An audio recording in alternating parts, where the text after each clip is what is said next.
Vous connaissez certainement Vianney pour ses chansons, pour son rôle de jury dans The Voice ou pour ses grandes capacités de carleur. Mais savez-vous que Vianney est un excellent guitariste, il est vraiment trop fort. Moi je l'ai découvert avec son album Le Concert. C'est un album durant lequel il joue toutes ses chansons en live, seul sur scène avec sa guitare et son looper. Il montre toutes ses capacités de guitariste, il est vraiment trop fort. Bref, aujourd'hui je vais analyser le jeu de Vianney, je vais en tirer 5 leçons de guitare et pour y arriver, on va prendre appui sur une interview qu'il a fait sur la chaîne Eden Nutri, dans laquelle il explique son rapport à la guitare, ses petites techniques, ses petits secrets. Si vous voulez voir l'interview complète, je vous mets le lien dans la description. C'est parti. Il y a un accordage qui est infernal, avec lequel je joue sur scène.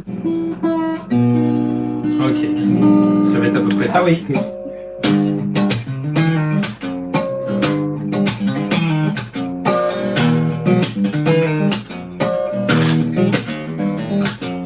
La première caractéristique du jeu de Vianney, c'est qu'il va utiliser énormément d'accordages différents. Donc, comme vous le savez, votre guitare elle est accordée de base en Mi, La, Ré, Sol, Si, Mi. Mais Vianney, il va utiliser deux autres types d'accordages. Le premier type d'accordage, c'est des accordages en drop. Ça veut dire en fait qu'on va juste désaccorder une des cordes de la guitare. Le plus utilisé, c'est l'accordage en drop D. Donc, ce qu'on va faire, c'est que la corde de Mi, on va l'abaisser d'un ton pour avoir un Ré.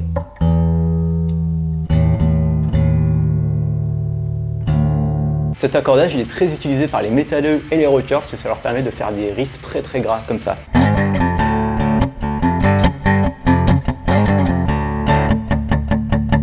Lui ce qu'il va faire c'est qu'au lieu d'abaisser la corde de Mi grave pour se retrouver sur un Ré, il va abaisser la corde de Mi aigu pour aussi se retrouver sur un Ré. On a un Mi, un La, un Ré, un Sol, un Si et un Ré. Oh. Et du coup lorsque l'on va plaquer des accords de base, par exemple un accord de Do majeur, et bah tout de suite ça va donner une couleur très intéressante. L'accord de Do majeur qu'on va plaquer, il va se transformer en accord de Do majeur 9. On rajoute une neuvième. Si on fait un accord de La mineur, pareil, ça va rajouter une extension, une onzième, donc ça fait un accord enrichi, tout en gardant la position d'accord qui est exactement la même. Si on fait un Mi mineur, c'est très intéressant, ça nous fait un Mi mineur 7.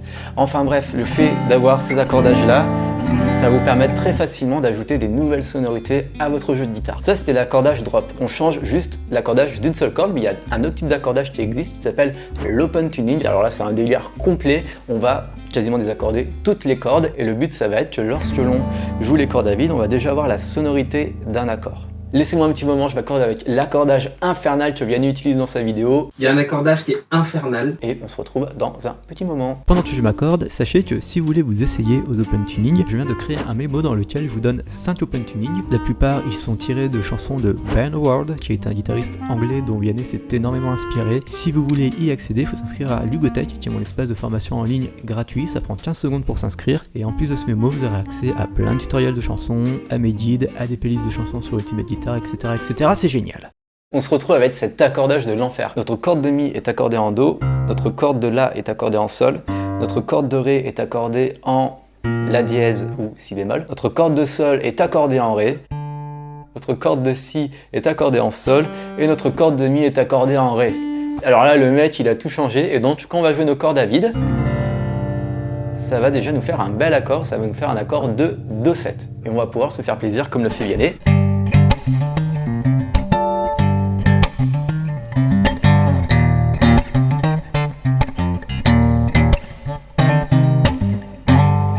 Si on plaque des accords basiques, et ça ne sonne plus du tout.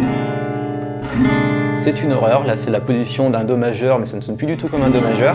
Mais en revanche, regardez, si on fait des gros barrés comme ça, et ça va bien sonner. Un petit peu mystérieux, parce que l'accord de Do7 et la manière dont est accordée la guitare est quand même un petit peu spéciale. J'ai commencé la gratte à 12 ans, vraiment. D'accord. Je jouais que sur la guitare de mon meilleur copain pendant 10 ans. Franchement, j'avais pas de gratte.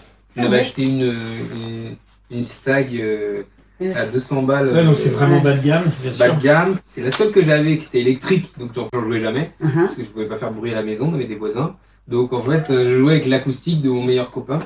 Et puis celle de papa me faisait mal aux doigts. De l'importance de bien choisir sa première guitare pour travailler en toute quiétude. Alors évidemment, Vianney, lorsqu'il avait 12 ans et qu'il a choisi sa première guitare, il voulait choisir la guitare qu'utilisaient ses idoles. Mais pas de bol, il y a les voisins et la guitare électrique.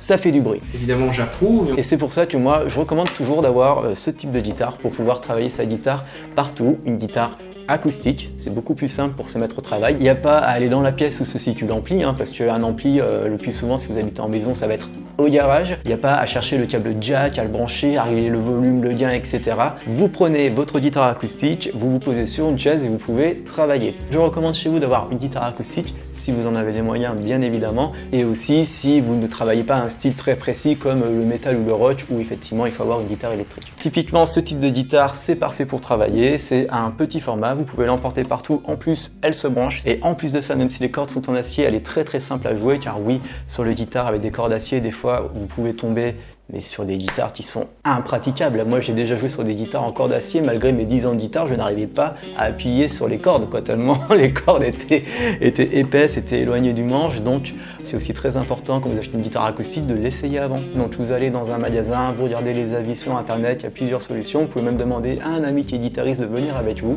et vous essayez votre guitare pour être sûr qu'elle ait l'air à peu près praticable. Transition, de qui s'inspire Vianney? Les deux autres anglo-saxons, où pour le coup là je veux pas revendiquer une filiation, mais en tout cas c'est sûr que je me suis énormément inspiré. C'est Damien Rice, qui est très rythmique. Il y a un truc extrêmement folkeux et qui m'a bouleversé et j'ai essayé de faire ça 1000 fois. Et c'est pour ça que j'ai jamais joué avec un Mediator par exemple aussi, puisqu'il jouait tout le temps au doigt et c'est ça que j'entendais. C'est qu'on même sur une électrique,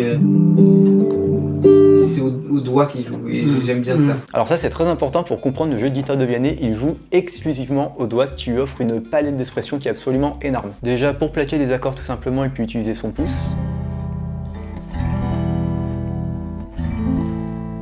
Ça donne un son qui est vraiment tout doux. Il peut simuler un médiator comme ça.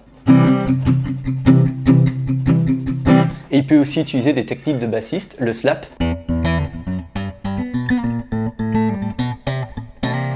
What's up, slappers? Il peut aussi facilement faire des arpèges.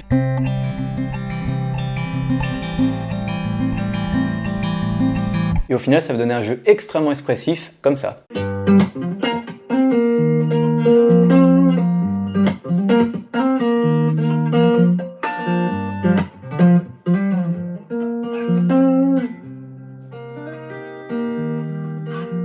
C'est vrai que, comme Vianney, je dois l'avouer, je suis un grand fan du jeu au doigt, et si vous débutez la guitare, à part si vous avez évidemment des problèmes de motricité à la main droite et que tenir un médiator c'est plus simple pour vous, je vous invite à apprendre au doigt parce que finalement il y a assez peu de choses que vous ne pourrez pas faire avec les doigts et que vous pouvez faire avec votre médiator. Finalement le seul avantage du médiator, ça va être si vous voulez jouer avec plus de volume sonore, parce qu'on a le frottement du bout du médiator sur les cordes qui va produire plus de volume, et aussi si vous faites des solos, c'est vrai que c'est plus simple de les faire au médiator, même s'il y a des techniques pour jouer des solos au doigt.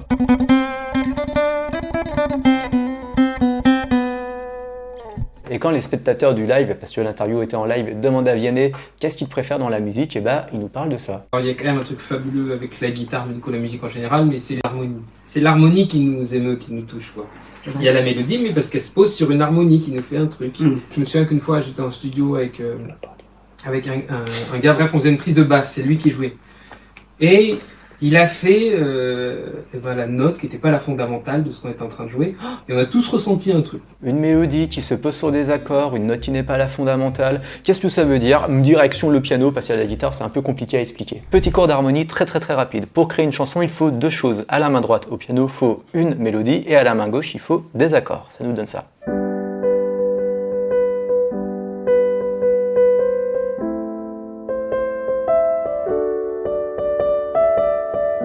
Et donc, ce qui émeut Vianney, ça va être l'assemblage des deux. Ça va être la mélodie plus les accords si on n'a que la mélodie.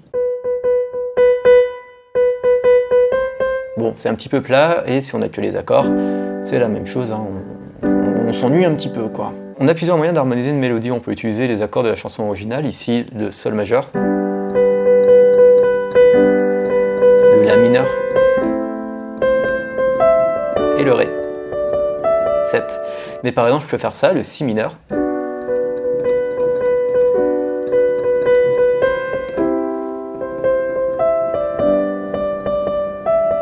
Vous voyez qu'on n'a pas du tout la même sonorité, et c'est ce que nous dit Vianney, c'est que c'est vraiment l'harmonie à la main gauche en fait qui va donner du relief à la mélodie à la main droite. Ensuite, Vianney dans l'interview, il nous parle d'une note que le bassiste a plaquée et qui était différente que la note fondamentale de l'accord. Alors ça, c'est ce qu'on appelle un accord sur basse. Le premier accord qu'on a dans la chanson, c'est un accord de sol majeur, il est composé des notes sol, si, ré.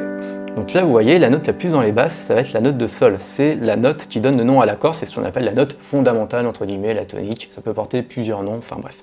c'est pas le sujet ici. Et donc en fait, ce qu'a fait le bassiste, c'est qu'au lieu de plaquer la note de sol dans les basses, ici ou ici, qui est la première note de l'accord, la fondamentale, et bien il a dû plaquer une autre note de l'accord. Donc ce qu'on peut faire par exemple, c'est plaquer le si au lieu du sol, qui fait partie de l'accord, hein, qui est la tierce ici. Ça va sonner comme ça.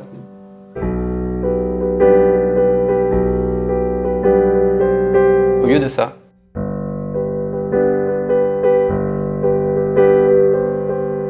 Je vais vous rejouer Dis quand reviendras-tu avec deux versions. Une version sans les accords sur basse, et une version avec les accords sur basse, et ensuite on va voir comment on fait ça à la guitare.